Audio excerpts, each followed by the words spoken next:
अच्छा, नॉर्मली एक क्वेश्चन पूछा जाता है एसएमईज के बारे में कि हम कैसे डिसाइड करेंगे कौन सी कंपनी किस कैटेगरी में फॉल करेगी। तो ये रिसर्च आर्टिकल मेरे सामने ओपन है और यूरोपियन कमीशन 2009 की यहाँ पे साइटेशन भी दी हुई है, ये देखें।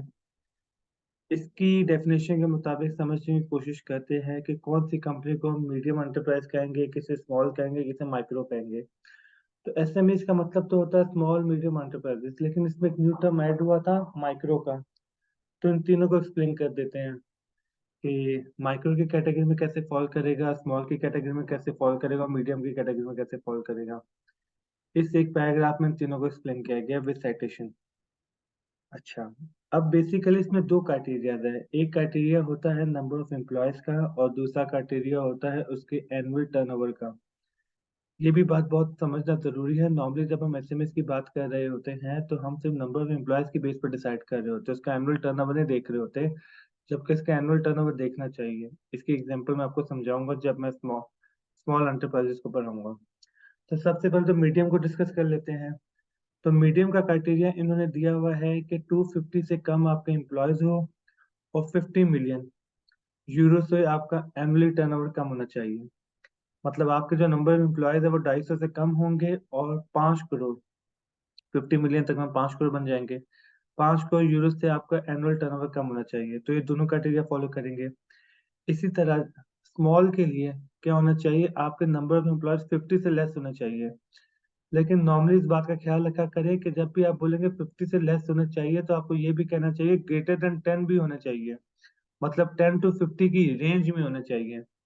क्योंकि अगर आप सिर्फ ये कहेंगे कि स्मॉल में लेस देन 50 एम्प्लॉयज है तो इसमें तो 3 भी हो सकते हैं, 5 भी हो सकते हैं, 6 भी हो सकते हैं। तो इसमें आपको रेंज देनी पड़ेगी, 10 to 50 के बीच में होना चाहिए। और उसका जो रेवेन्यू है वो 10 मिलियन का है, 10 मिलियन यूरो का। इसका मतलब 1 करोड़ यूरो आपका एनुअल टर्नओवर होना चाहिए।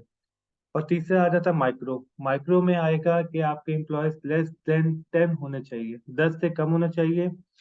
और 10 मिलियन यूरो मतलब 1 करोड़ से कम आपका एनुअल टर्नओवर होना चाहिए। ये जब मैं आपको स्मॉल में बात समझा रहा था कि आपने सिर्फ लेस देन 50 नहीं कहना, क्योंकि लेस देन 50 में तो 3 भी शामिल है, 4 भी शामिल है। उसकी लॉजिक आपको समझ में आ गई होगी, क्योंकि अगर किसी के पास सिर्फ 4 एम्प्लॉयज है तो वो स्मॉल में नहीं आएगा, वो माइक्रो में आएगा। क्योंकि माइक्रो की डेफिनेशन के मुताबिक लेस देन 10 एम्प्लॉयज होने चाहिए। एक तो ये बात आपको समझ में आ गई कि नंबर ऑफ एम्प्लॉयज का ताल्लुक क्या है। मैं रिपीट कर देता हूँ।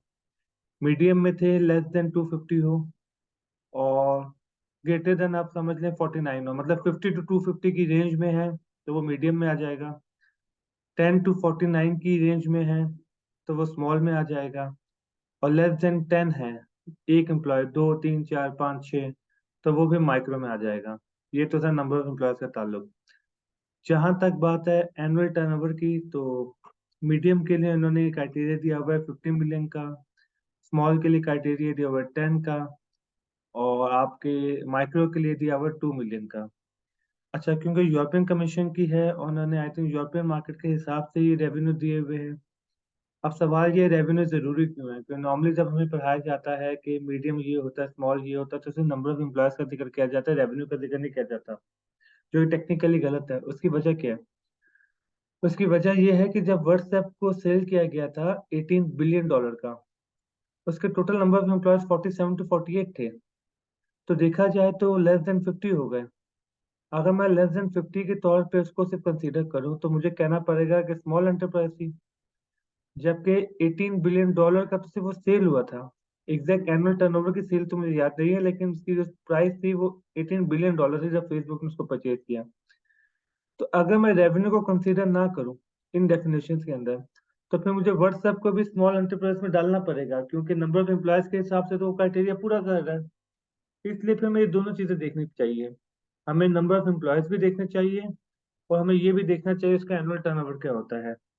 और यूरोपियन कमीशन 2009 की रिपोर्ट की साइटेशन भी हमारे पास आ गई कि अगर अब कहीं पे रिपोर्ट करना है कि एसएमई से मतलब क्या है तो आप इसको साइट कर सकते हैं। Thank you.